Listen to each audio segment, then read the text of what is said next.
Born on January 18th, 1990, in Georgian-Abkhazia, to a Georgian family. My mother was a teacher and my father was an agronomist by profession.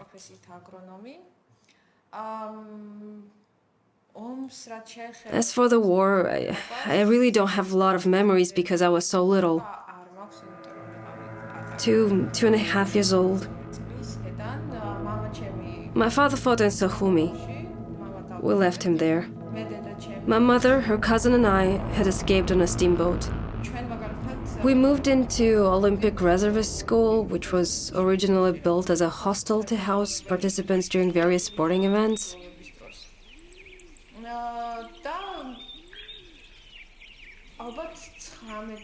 We lived there till I was 19 or 20. That building had rooms located on both sides of a long corridor, and to get from one room to another, one had to cross that corridor. Can you imagine how close the relationships would have been between the neighbors because of that? We all lived like one big family. Despite this, when I grew up, I developed a complex. I didn't want to invite my friends over to my house because it was not cool. I didn't want them to know the conditions in which I lived. One interesting thing about my life is the fact that the mother of my best friend at school was Abkhazian. We became friends right from the day one. And I remember how it surprised people that we could be friends. Since I was a refugee, an internally displaced person, and she was representing the ethnic group that was blamed for what had happened.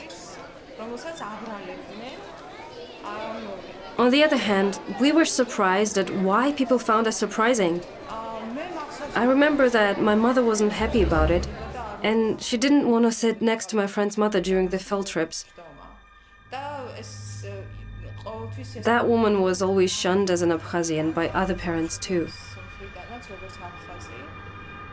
I remember how after the first field trip, when we got home, I got into a serious argument with my mother because I wanted her to be friends with my best friend's mother.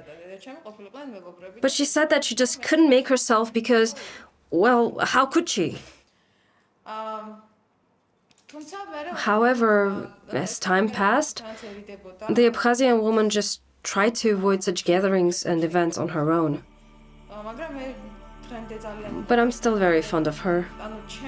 She was the first Abkhazian I knew, and the person who destroyed my stereotyped image of them. My friend's mother was a very nice woman, and I loved visiting them. For me, she wasn't an enemy. An Abkhazian as a source of danger. I understood that she was just an ordinary person. I had to note that in families who had experienced war, there's a great danger of children growing up in hatred and enmity and stereotypes because of all these conversations that happens in family. When you constantly hear the members of your family telling the stories of how they suffered during the war, as they gather around the table and see them weeping and wailing, then you start thinking, well, Mom is crying and Dad is crying too, but why? Who made them cry? Who's responsible? It's the fault of those Abkhazians. Those Abkhazians are bad people. They did this, they did that. So, it's truly dangerous, you know? I'm very happy that I was able to overcome that danger, but it wasn't easy. In my family, there's an ex-combatant who fought and for whom these mental wounds are still unhealed.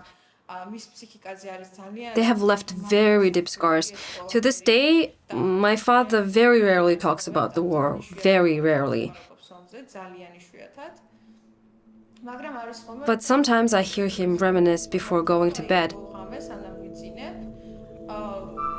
He tries to remember, he mentally walks in the streets of Sukhumi so as not to forget. He tries to remember, let's say, which shop comes after which, and if he can't remember which alley is after which street, he gets so stressed and upset because he's just afraid that he might forget it all. When he and I talk about it, and I'm more tolerant because, my views are more liberal. His attitude is sort of like, you must have been hanging out somewhere where they filled your head with all the stuff, and so on. He's very skeptical about everything that has become, how to say, my core values now.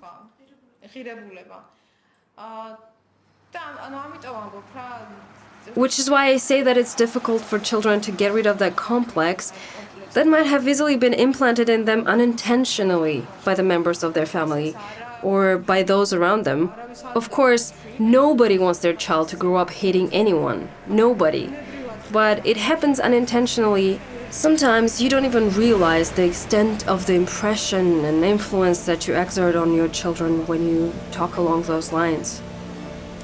For example, let's take Abkhazian mothers. Take Guli, an Abkhazian mother who lost her son. So, if anyone has the right to hate anybody, it would be people like her who lost her closest family. Such people do have the right to some sort of hatred, if any such right exists in the world. And when this woman sits down together with another suffering woman, let's say a sister who has lost her brother, and jokes about this or that with Georgians and tries to be an example of how reconciliation should happen, of how people can become friends, that's what I call heroic. The accepted meaning of heroism was something that I had reevaluated. It's not an easy thing to do. I don't want to undermine anyone's role or function by saying that they went to war merely because it was expected of them. You must be a very strong individual to have the courage to go to war. And I, for example, have no understanding of what actually happens in a war when you're fighting. But it's great heroism, after it's all over, to find the strength within yourself to be humane. And I consider that Guli's son would be very proud of what his mother is doing, even though it must have been a Georgian's bullet that killed him. I think he would be proud. And for me, for example, it's a very important lesson. I think that if this woman is capable of not hating Georgians, then what right does some 20 or 25-year-old Georgian have to hate Abkhazians?